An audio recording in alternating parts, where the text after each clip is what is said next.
Today's video will be a primer in Markdown, specifically for Obsidian. Markdown is a lightweight markup language created by John Gruber in 2004, with the goal of enabling people to write using an easy-to-read and easy-to-write plain text format. Its key design goal is readability. Let's dive deeper into it. Let's first get started with headings. This is a heading. So, you have 6 options for heading. You have heading 1, heading 2, heading 3, heading 4, heading 5, heading 6. Now, how do you separate them? Like, they all look the same, right? So for heading 1, you just have to do a hashtag once and space. For heading 2, you have to do a hashtag twice and space. For heading 3, you have to do hashtag 3 and space. For heading 4, you have to do hashtag 4 times and space. For heading 5, you have to do hashtag 5 times and space. And finally, for heading 6, you have to do 6 times and space. That's it. 6 is the maximum. Let's try a 7 one as well. Heading 7. As you can see, nothing happens with that. 6 is the maximum that it can take. Now, let's do a line break. For line break, it's very simple. You just do 3 hyphens. That's it. The next section we'll come to is text stylings. So let's just add that heading as well. Text styling. First we look at bold, then we look at italic, then we look at highlights, then we look at a combination of all. So let's get started. Now let me just copy this list again and I'll show you why in a second. So how do we get started with bold? If you want to make any text bold, you have to do 2 times asterisk symbol. That'll make it bold. Alternatively, another thing that you can do is underscore twice and write bold, and that'll also make the text bold. Now with italic, you have to do the same thing once. So asterisk once, and that's it. It becomes italic. If you want to do it using underscore, it's the same thing. So we'll write italic, underscore once this side, underscore once this side. That'll become italic. With highlights, you have to do equal to, and to end it again equal to, and that'll highlight the thing. Combination is basically a combination of everything. So we'll do combination of bold, italic, and highlights. So bold will be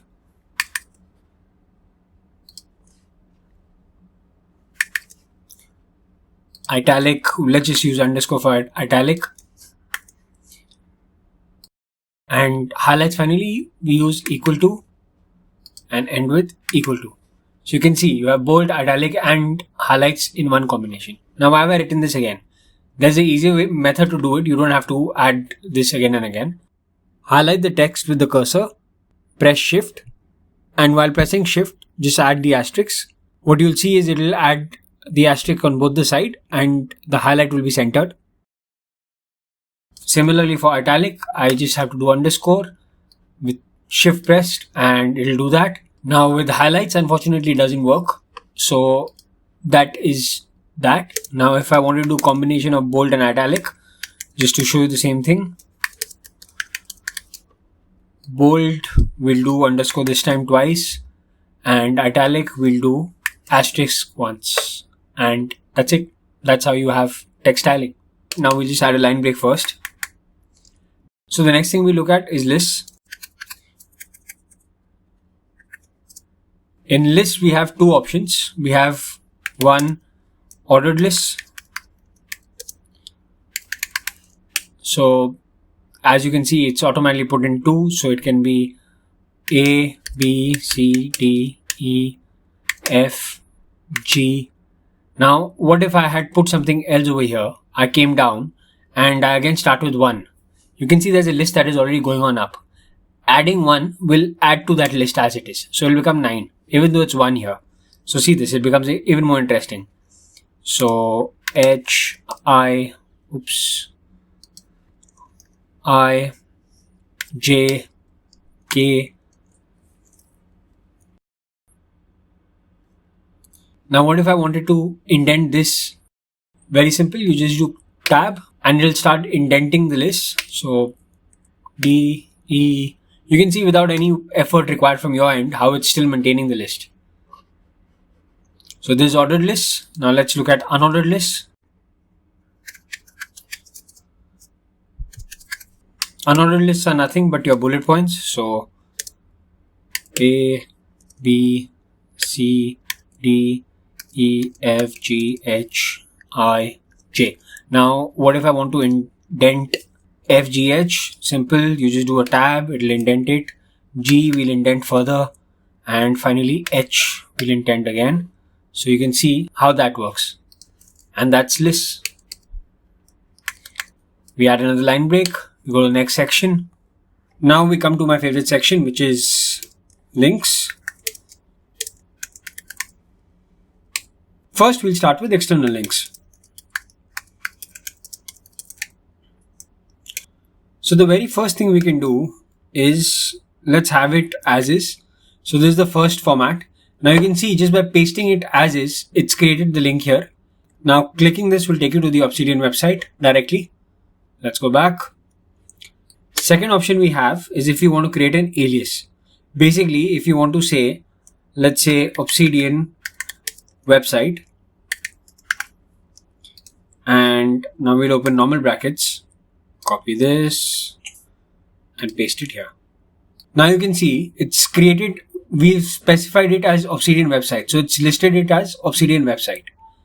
Now if you click this, this will also open the Obsidian website and nothing else. So that is alias. Alias basically here, you have to start with a square bracket. In the square bracket, you can mention anything that you want.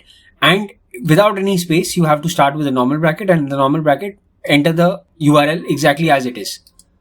Now we'll come to internal links. So Shift Tab will get the indentation back into this order again.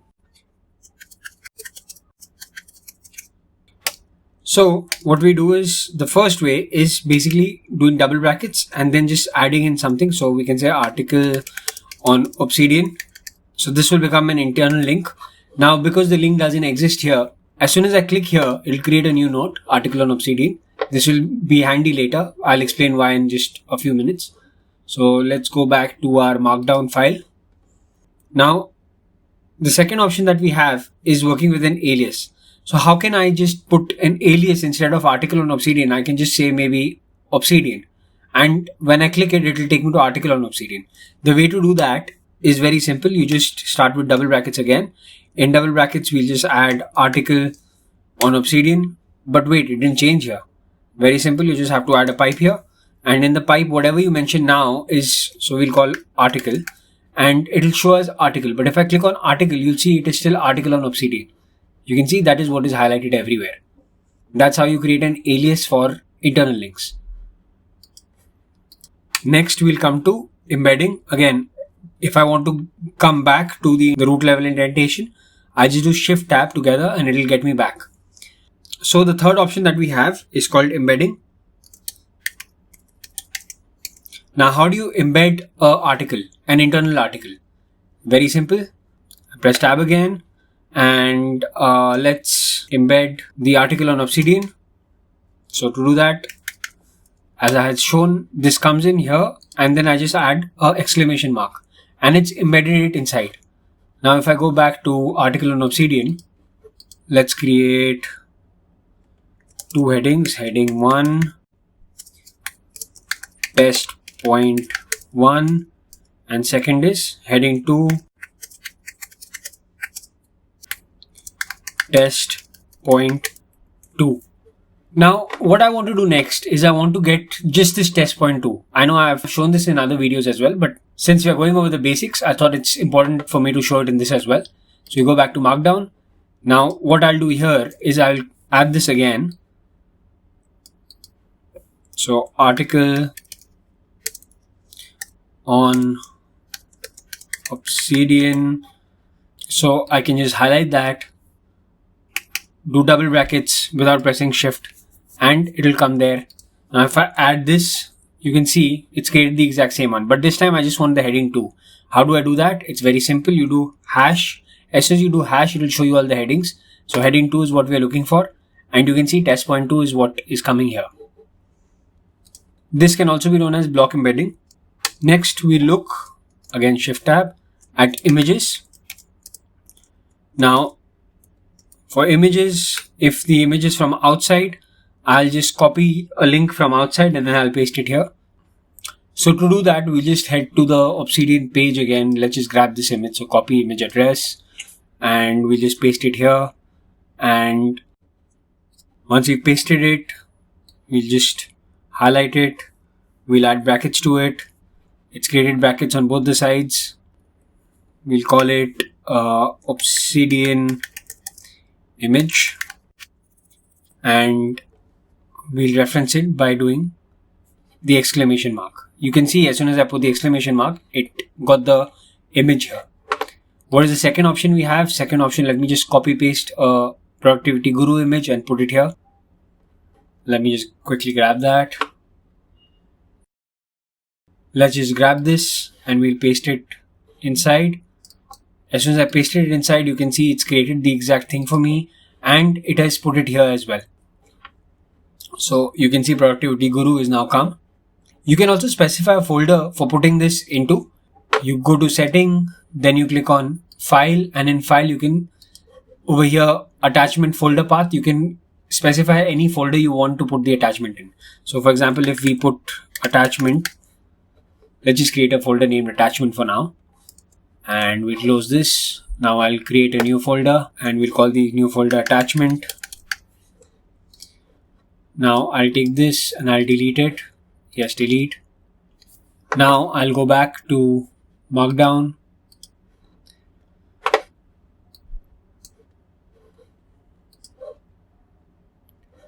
We'll get rid of this because this is not reference to anything. And again, I'll copy it from here and put it on side here. Now, as soon as I put it back here, you can see it's come back. But as soon as I put it there, you can see the file is not here anywhere. It's now into attachment because we had specified it there. So that is links. Let's just give it a little more space. That is links. Now, the next thing we're looking at is quotes. So specifying quotes is very simple. You just need to put the greater than sign and a nice quote by someone. Okay, so this is how that looks. Now I want to say this is by Productivity Guru 2020, but you can see that what this does is it creates a bullet. How do we get rid of that? It's very simple. We just put a slash. As soon as you put a slash, it is going to ignore. It is going to allow you to essentially put this wherever you want, and obviously you leave a space and you have this. So that is quotes. Now quotes is also done. Before we proceed further, I just remembered that there's one more embedding that I'd forgotten actually. So let's just go back to embedding, and images will be third kind.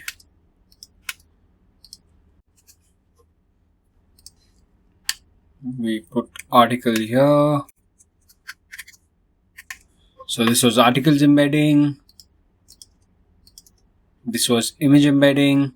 And now finally one more audio embedding.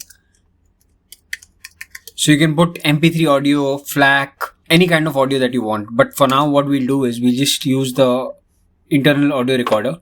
So to do that, we'll come to settings. We'll come to plugins. We'll come to audio recorder, and in audio recorder you just have to switch it on, and now it will start recording. So now it's going to record me from my mic in the computer. I'm using an external mic for recording this, so I'll just continue talking. This is a recording that I'm testing out. 1 2 3 1 2 3. Okay, and now I'll just stop recording. You can see it's already created the recording over there. And it's given me the recording here as well. It's embedded it here. So we'll just do Command X and we'll embed it here. And what does that look like? Let's play it and see. Okay. This is a recording that I'm testing out. 1, 2, 3, 1, 2, 3. Okay, and now so that's also done. So that's audio embedding. Now moving ahead. Now we come to code blocks. So for block codes, we have 3 options. Option 1 is a complete code block. So what this option does is it allows you to specify a code block. What you do is you put a back code 3 times and 3 times again below, and here you can put in whatever code you want. Now, one thing to note is that this supports almost every language that is out there. I will be adding a link to all the languages it supports. So for Python, you can specify py or Python and it will accept both. So here we'll do import pandas as pd. Let's just do bf is equal to pd.read underscore csv test.csv. So now you can see how it's highlighting the Python code. If we were to remove Python, you can see that it will not highlight that. It will just show it as a normal thing. Now if I type Python full also, it will show the exact same thing. Similarly, if you want, you can add for JavaScript as well. JavaScript short form is JS. Otherwise, you can put entire JavaScript as well. And in this, if you say const a is equal to blah blah, you can see how it's highlighting the syntax. So this is one option. Now, second option, you just have to press tab and whatever you type over here is going to come here as well. That's going to be inside the code block. So how much ever big it is, it's going to be part of the code block. Now, the third option is, let's go out. Third option is, say if I'm just specifying a file. Sometimes you want to give emphasis on a file name or give emphasis on some part of the code. That's also very simple. So for example, we'll do template is stored in template.md. So you can see that's the only thing that was specified. Everything after that will not be specified. So this is code blocks. We put another line break. Now we come to the next section, which is to-dos. To-dos is very simple. You just have to add a hyphen followed by a space and then a square bracket with space inside. And then you just add. So for example, task 1. Now as you can see, it's task 1 is created. If you want to mark that as done, then you just put an X there and it'll be done. But you can alternatively from preview mode also put it on and off, and that's tasks. So we'll keep one as done and we'll create one more as not done. Now if you keep pressing enter, it'll keep creating a new task. So one more. That's it. That's to-dos. Now we'll just add a line break. Our next section is something that I use a lot. It's called tables. So how do you create a table? Let me just walk you through it. It's not that difficult. You start with a pipe and then you enter the name of the column. So column 1, let's just abbreviate it as COL, 2, COL 3, and that's done. But you can see it's not creating anything yet because we have to specify how we want the justification to be done of the rows below it. So this line is a justification line. What that means is, for example, I want this to be justified towards the left. So what I'll do is I'll do a colon and then I'll do 2 dashes and one more pipe. Then over here I want this to be centered. So we'll do colon, dash, colon and pipe. And finally the last one we want justified to the right. So 2 dashes and 1 colon and that. So you can see it's now created the table. We've created a structure of the table. Now we can just start entering anything. So for example, let's put pipe A, pipe B, pipe C, pipe. You can see there's no justification that I've given here. Yet over here, because we've entered the colon in front, this will be left justified. We've entered the colon both the places, so this will be center justified. We entered the colon in the right, so this will be right justified. That's it. Now everything you type after that also will continue the same way. So D, E. Now if I want, even if I leave like a massive gap, F, it will not matter. See, it's not going to take the space or anything. It's going to, because we justified it here, we specified what we want, it's going to contain that. Now, what if I want to put a link inside? How do I put a link? So ideally you would think that to put a link, you just have to do double brackets, and double brackets, let's just say flat file system and para. This creates a link. But what if I want to make this shorter and just say, for example, para? So the way to create alias was to put a pipe and then put an alias after that. But if you see here, it will break the thing.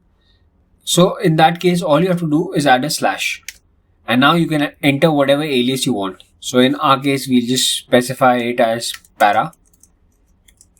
And you can see it's now para. If I click on para, it'll take us to flat file system and para. Let's go back. That's basically how you create tables. Also, I just remembered in our text stylings, we've not mentioned strike through.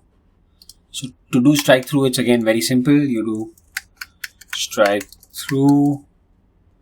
We just put tilde keys. So 2 tilde keys and 2 tilde keys. That will create a strike through. That's it. And it can work in a combination as well. So strike, and that's striked off. Okay, so now let's put a line break, and let's go to the next section. Our next section is footnotes. Option 1, we'll just create a sentence. Now to add a footnote, all you have to do is you have to open the brackets and put a caret sign and reference that. So we'll give it a reference of A. Now what does this do? Now below we'll create the same thing.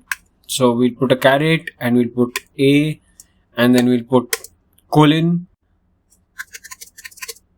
This is a footnote. Okay. So now you can see it's showing 1, and you can see the footnote. You can see the sign. If you click it, it will show you exactly where the footnote is. So if this was like later on, I'll show you after we do the maths module, the final module. If you click this, it will show you this sentence will be highlighted basically. Let's create another footnote. This is also a sentence, and in this case, we'll give it a bigger footnote. So what we'll do is again, square brackets, caret sign, B. Again, we'll do the same thing, square brackets, caret sign, B, and in this case, it will be a complete paragraph. So this is a paragraph. Now, if I want to add more to it, I just come down and I press tab. Now, whatever I type here will also be a part of the footnote.